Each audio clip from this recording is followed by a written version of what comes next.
everybody, welcome back to the realm. This is our, again, what are we going to call this? I don't know. Weird I think weird shit. I think it's just going to be weird weekly news. I'm thinking weird weekly news is going to be it. I mean, unless we come up with something different along we say the it way every week and we're like, sticks, we got to find something different. We just never do. We've been calling this the same thing since the beginning, weird weekly news. So I think, or weird news Wednesday or something, but whatever. I think weird weekly news is where it's at. Yeah, that's probably it. All right. So let's go with that. Weird weekly news. We bring you two news stories each, about a 30-minute episode. We try to keep it to, so it's nice, short and sweet, gives you a little information or entertainment.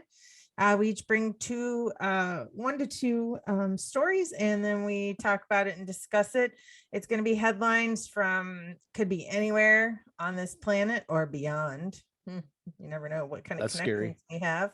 And also they could be old, it could be old news, it could be new news, it could be things we're turning into news. Could be Muppet news.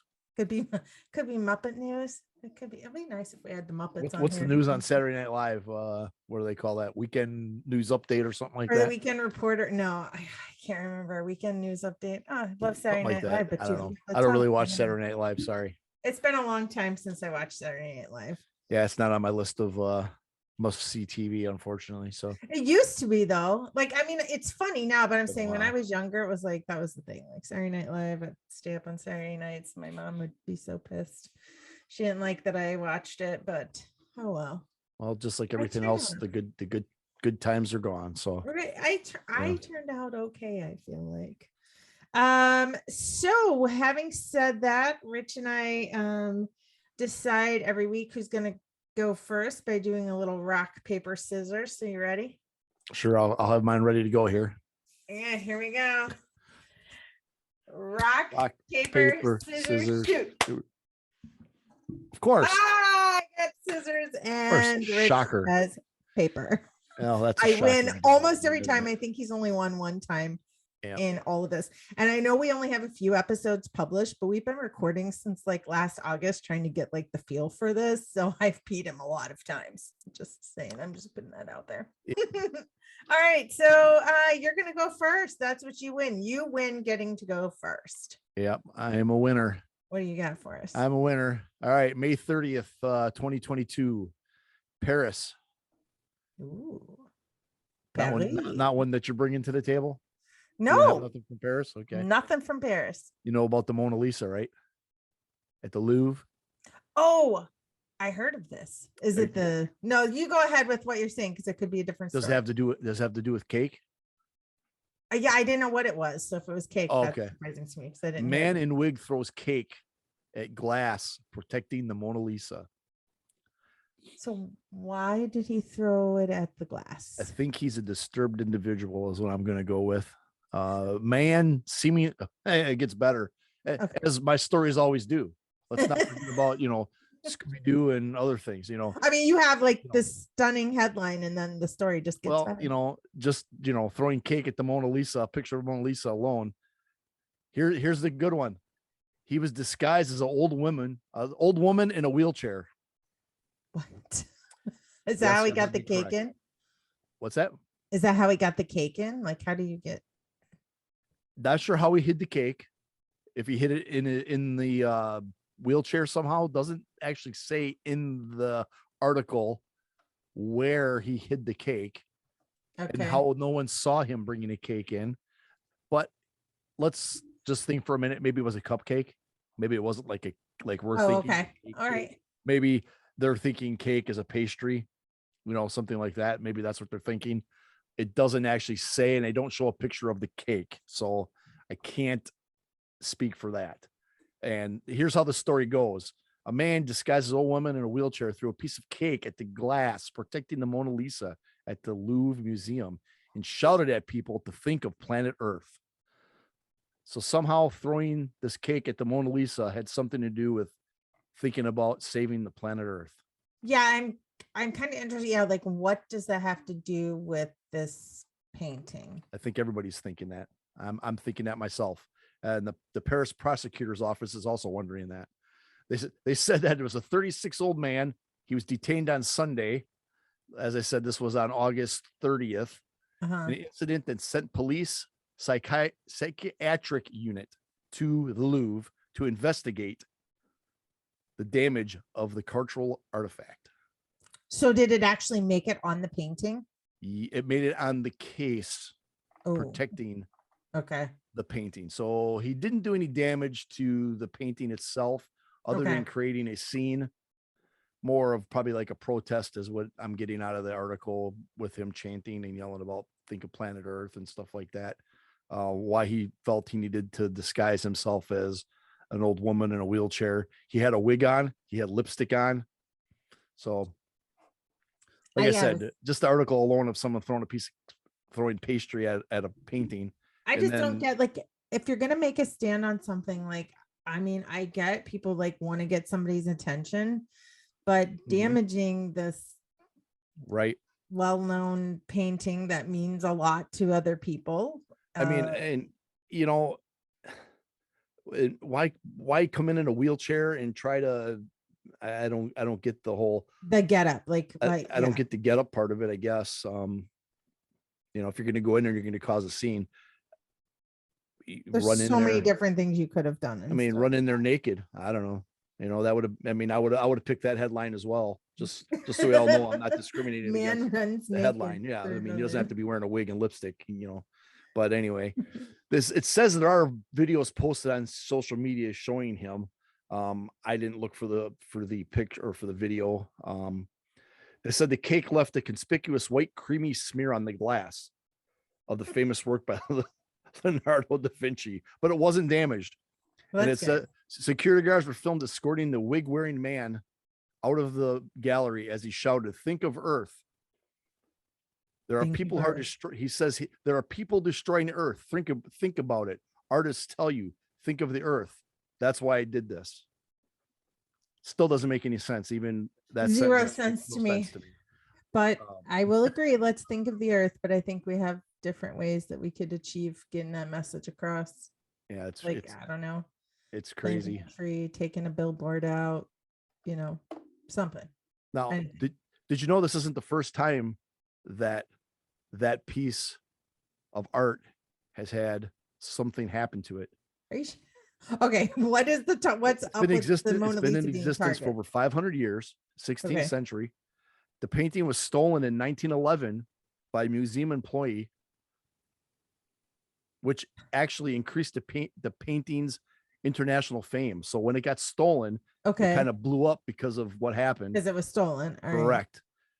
And it was also damaged in an acid attack by vandals in 1950. And since 1950, that's when they put it behind glass.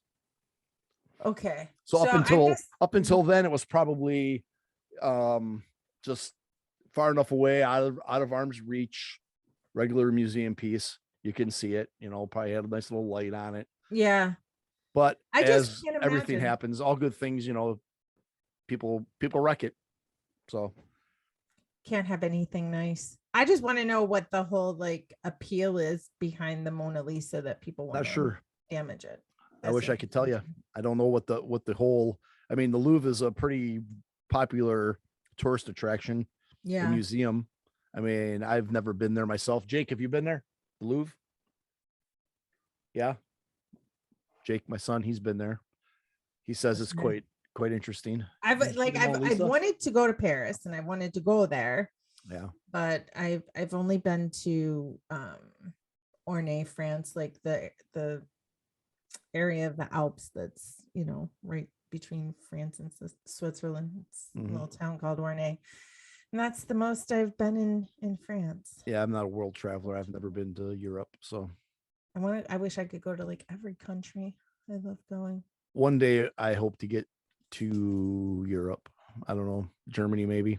Yeah, you should go to the castles with us next year. I would love to go check out some castles. We need to go investigate some Once again, my world traveling son has done all that stuff. You know, he's been to Germany, all that, you know, Turkey, Greece, you know, so that let the child lead by example. And my wife, she's a world traveler as well. You know, they got to see all those fancy things that you just read in books or see in the movies or whatever, you know, that that romanticizes all of these locations, and you just like Right. get excited to go. Yeah. It'd be cool. I would definitely do it if I had the opportunity. I mean, it's a little scarier now with the way things are in the world, but unfortunately.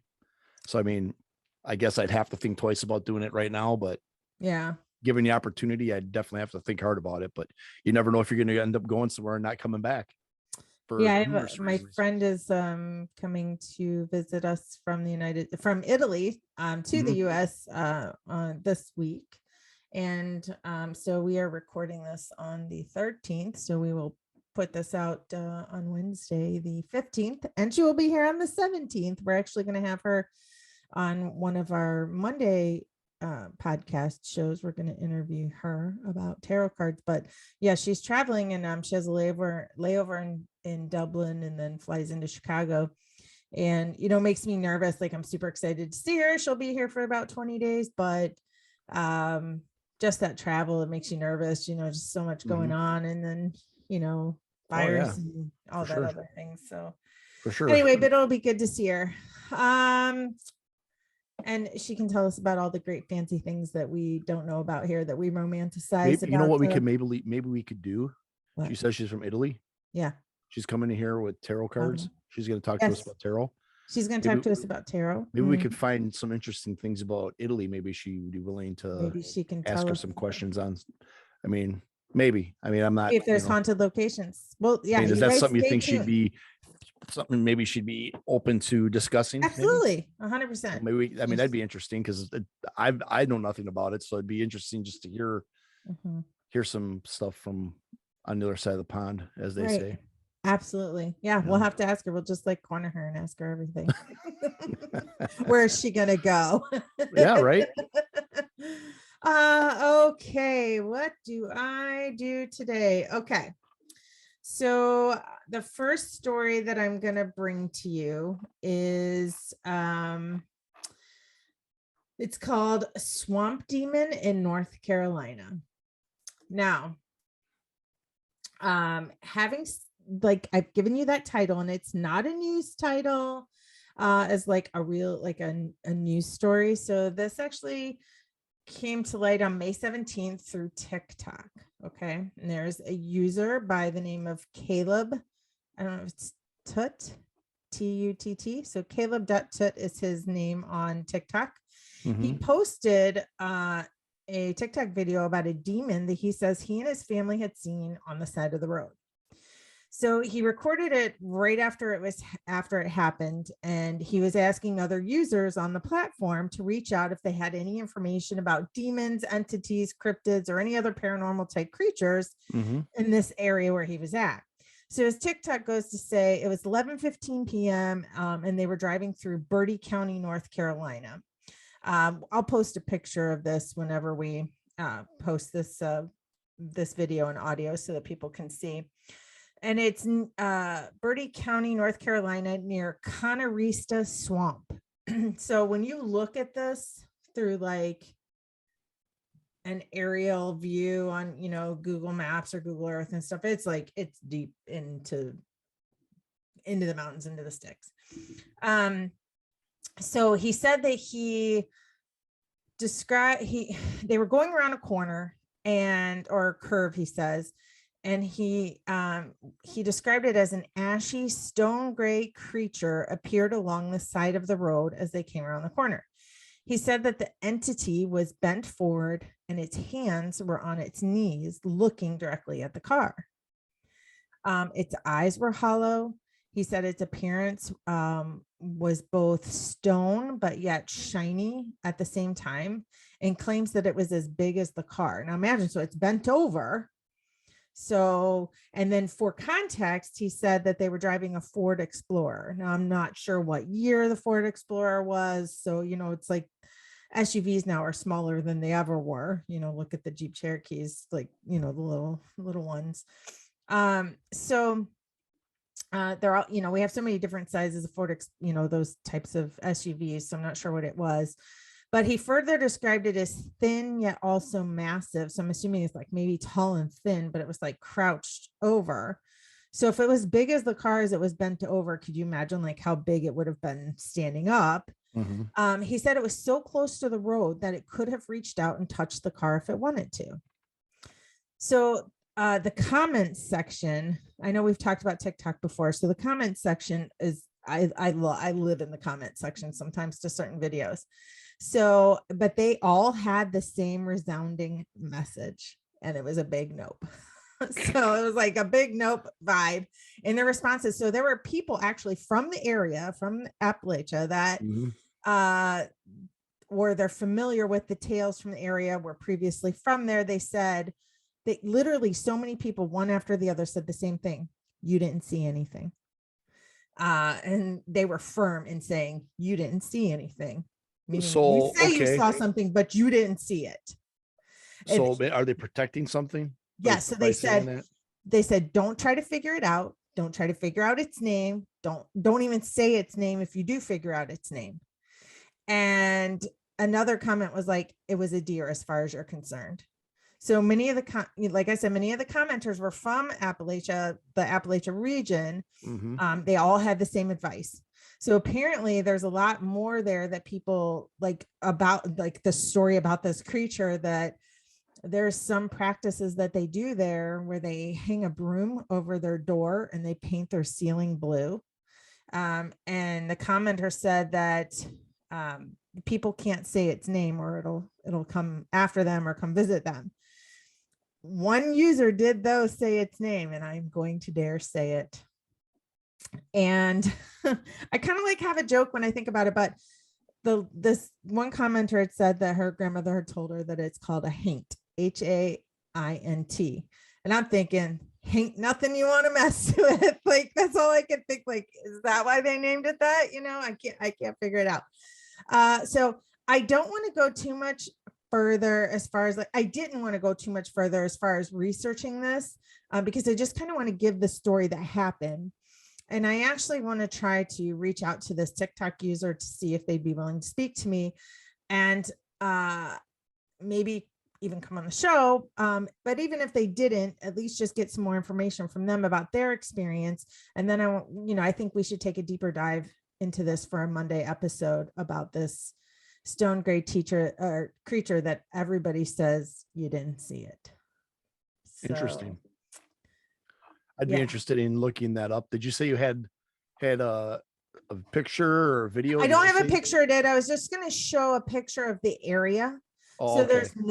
there's no picture of it. And what I didn't, now that we're talking about it, I didn't even look to see like if there was like a drawing that maybe somebody may have drawn. I just looked it up, and Haint ghost pops up, but so yeah, it's like I'm like, we are going to take a deep dive into this, because I'd love to turn this into one of our Monday episodes where we have that single topic. Guys, if you're wondering what that is, we have a single topic every Monday, and we discuss and we do a lot of research on it, and we'll give you some information. So that was my first news story.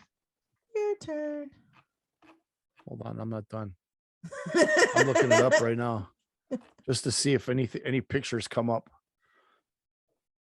What is a haint? True tales of Southern haints. Okay, is it okay if I say something? Sure, go ahead. It says a haint is a type of ghost or evil spirit that originates in the beliefs and customs of Gula Geechee people, descendants of African slaves who live predominantly in the Low Country.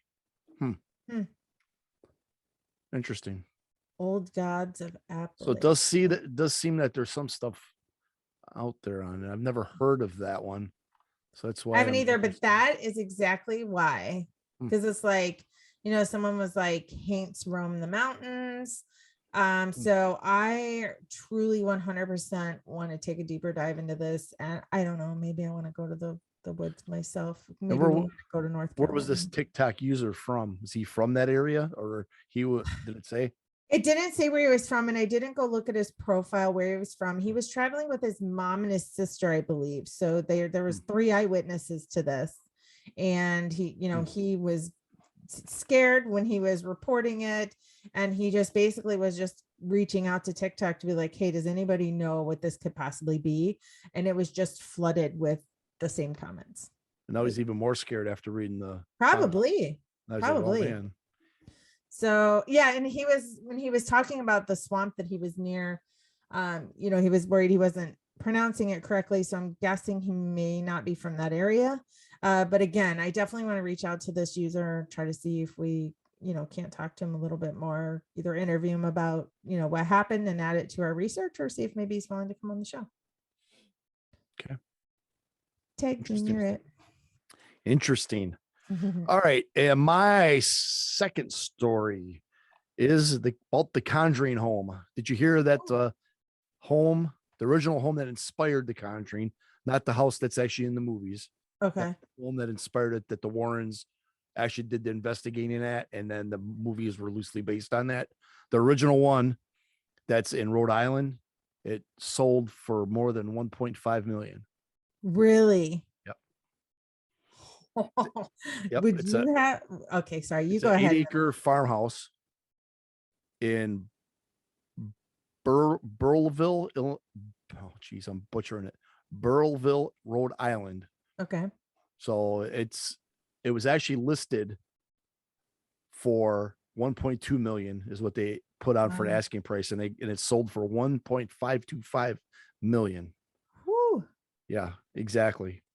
Now, the person that bought it, Jacqueline Nunez, is the owner of World Wonder Group LLC, and she said it's not something that she's going to do any type of real estate development. It's a personal purchase, and they're going to keep it as a place for investigations.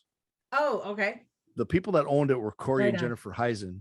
They're the people that were selling it, and actually they're paranormal investigators themselves. And when they bought the house, they bought it obviously thinking, hey, let's live in a haunted house. Right.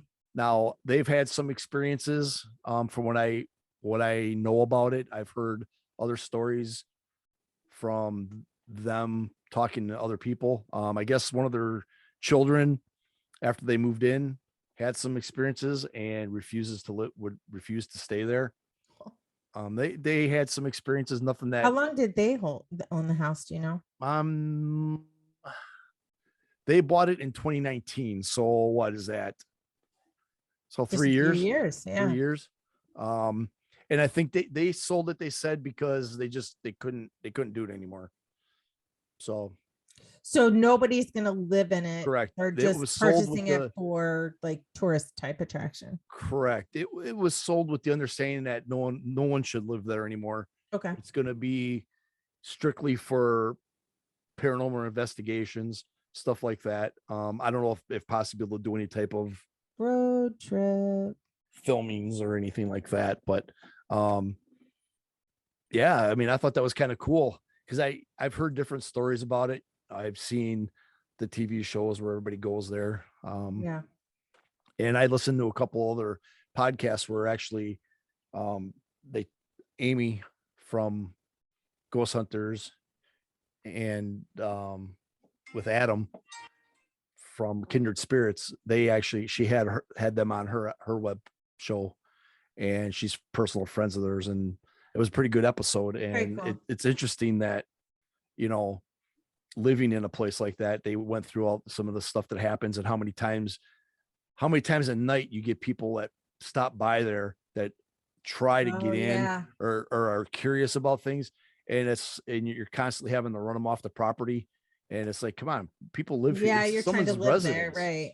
So I mean, I guess on that factor alone, with how famous of a property it is, I guess it would be difficult to live there, even without any paranormal activity. Right. If you have people that are constantly trying to get on the property or trying to peek in your windows, or any of that makes stuff. Sense. So I think it'd be hard for anybody to actually live there.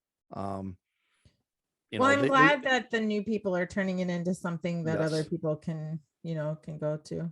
I think that's going to be great. I mean, they're going to have day tours. They're going to have nighttime investigations. They're even going to do live stream events, which I think is going to be really cool. Yeah. And I think if anything, it's going to help the paranormal field and help all those people. I mean, I like history. Right. And I think that, this is a 18th century farmhouse. I mean, just imagine. Just that alone makes it very interesting to investigate. To be that old, I mean, think about it. That's just crazy. I mean, for you to think that there isn't anything there, I think would be foolish. I mean, even if it's a residual energy, I Right. mean, it's got to be there somewhere. So I thought that was pretty cool. 1.525 million. Dang. I wish I had that kind of money. Yeah, I mean, when you look at the house itself, I mean, it doesn't look like anything I special feel like per that's se, real estate everywhere, but also the right? social history with this house really I think so. I probably think that's uh, what drew that, and I don't know that even a private family, a family looking for a private residence, I think even would be looking for something like that. I think the person that purchased it, Jacqueline Nunez, I think it was purchased for that opportunity to turn it right. into a business, Yeah, so, I agree with it. but good for them, Road trip. I yeah. call it a road trip. Well, I'm going to take us from the East Coast to Okay. Kingsville, Texas. Okay. This is a tale of 31 burgers. 31 burgers. 31 burgers. On May 24th, there was a Washington Post story. That's where I got it. But also it made its way all the way to Sky News in England. That's where I first found it. Was when I was looking for headlines, I found it actually on Sky News, which is over in England, and then I found the local Washington Post story. In Kingsville, Texas, mom Kelsey Golden was outside playing on the front porch with her son Barrett. I can just picture it, not a care in the world, sitting outside, beautiful weather, playing with your little one. And all of a sudden, a car pulls up into the driveway. A DoorDash delivery driver gets out, looks to the mom, holds up a big McDonald's bag and says, "Your 31 cheeseburgers." And the mom's like, what the hell? Like, she's totally confused. And she's 31 like, cheeseburgers. yeah, she's thinking you definitely have the wrong house. I could kill down about 4 of those. Right. I like their cheeseburgers. I hate to admit. Back in the day, I haven't had one in a while though. But she was quoted as saying, "I stared at her for a few seconds and said, I don't think that's for me." But the receipt definitely showed otherwise. So it was in that moment when she's looking at this receipt with this giant bag of 31 burgers that the light bulb went off. Her son had been playing with her phone just a little while before. He likes to take photos, and she was doing something with work, so she gave him her phone to like take pictures or whatever. And somehow he got onto the app and ordered 31 cheeseburgers from McDonald's. The bill was a total of $91.58. It was $61.58 for the cheeseburgers. Somehow he managed to add a $16 tip. I was gonna say, well, how'd the price go from that to 91 something? Because he added a $16 tip that brought it to $77.58. And then of course the app, if you don't have like the Dash Pass or you're ordering from someplace that has free delivery, there is $14 in app fees that she had to pay on top of it. So it's like $91.58. So I'm telling you, this is why you got to get the Dash Pass, people, because it takes those fees off of there. Don't get me started on the Dash Pass. We have the Dash Pass. Yeah, so one of us in our household has the Dash Pass as well. It pays for itself. I know, I get it. I guess we could just. I've probably ordered DoorDash 4 times in my life, and other people in my household have probably ordered DoorDash twice a day, every day for. I'm ashamed.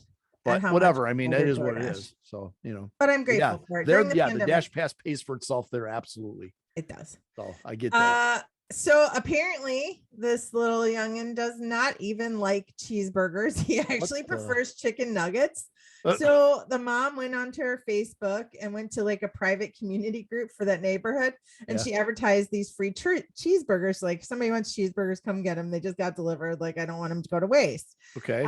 So a pregnant woman came and took 6 of them.